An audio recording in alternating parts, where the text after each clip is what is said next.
Alright, so ang ipapakita ko sa inyo ngayon kung paano natin to assemblein, yung tamang pag-assemble ng ating propeller tsaka itong head.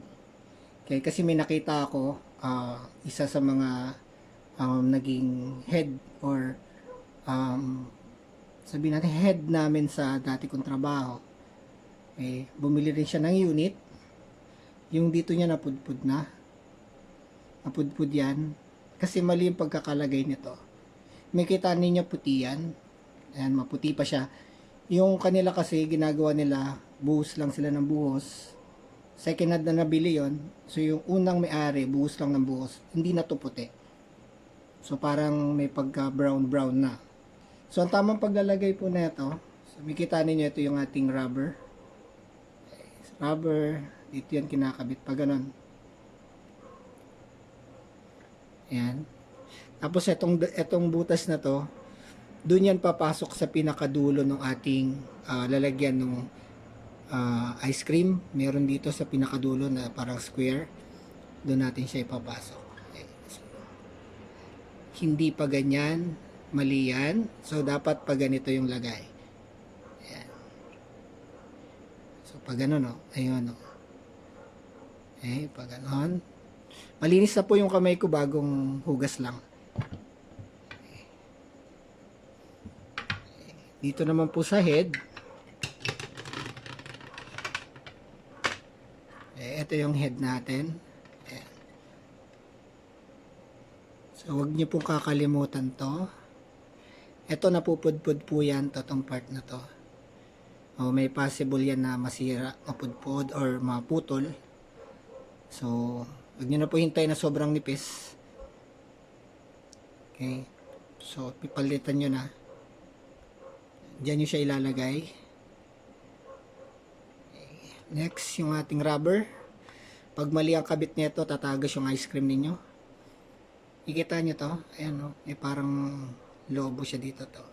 So, itong part na to yung nasa loob. Ayan. So, pag tinignan nyo siya ng pag ganon, flat, malalaman nyo naman pag mali yung kabit ninyo. Kasi pag tinignan nyo, baliktad yan. Ayan, nakaumbok to. Dapat itong part na to, nasa loob. Ayan, binaliktad natin. Ilapat yung maigi. Ayan. Okay, tapos, syempre ito, kung wala kayo nung nilalagay dito na parang grease, na food grade, pwede po yung virgin coconut oil or palm oil or mantika, basta malinis, para lang siya dumulas. Lagyan nyo yan doon dito sa mga rubber, kasi pag hindi siya madulas, pwedeng maputol yung rubber na yan. Okay, lagyan nyo yan doon. Ganun lang yung paglagay, paikot lang ng konti. Huwag yung biglang pasok ng ganun, mapuputol yung rubber. So, paikot lang, dandan hanggang pumasok siya. Hanggang umabot siya dun. Up. Pagdating po dun, ayun na yung butas natin. Then, lagyan natin to. Ayan, nakaharap yan dito syempre, para madali siyang tanggalin. Okay, just lang natin ng konti. Tapos yung handle natin, to napuputol. Ito putol na. Pinakita ko na yan doon sa isa sa mga video ko. Kabit natin. Pwede pa rin magamit. Pero, ayun, kung may budget naman kayo, pwede kayo magpa-customize. Okay. Ayan po yung tamang pagbuo ng ating head. Ayan, o.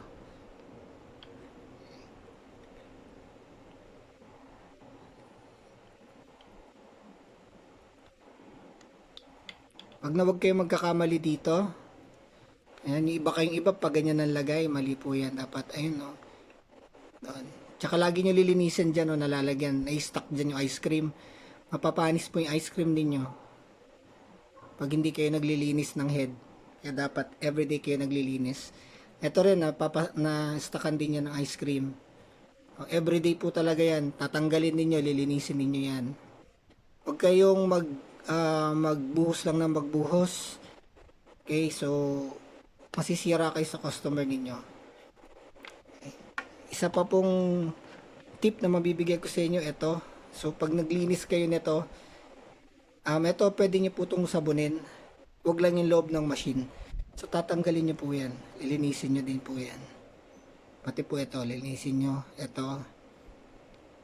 Malalaman nyo po na hindi naglilinis ng machine ang isang owner kapag yung mga rubber niya, itong mga rubber na to, puti yan, di ba? Tsaka to. Ito, puti. Tsaka yan. Pag yan umitim, black, so magkakaroon na parang sunog. Yun yung hindi nalilinisan.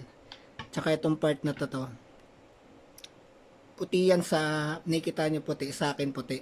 Pero doon sa mga hugas lang ng hugas, pansinin ninyo, hindi na yan puti. Iba na yung color niya. So hanggang dito na lang po. Maraming salamat. Sana may natutunan kayo sa pagbuo ng ating head. Sana makatulong to sa mga nagbi-business ng ice cream. Marami pong salamat. Sana pagpatuloy po ninyo ang panonood sa ating videos, sa ating vlogs, and supportahan niyo po kami.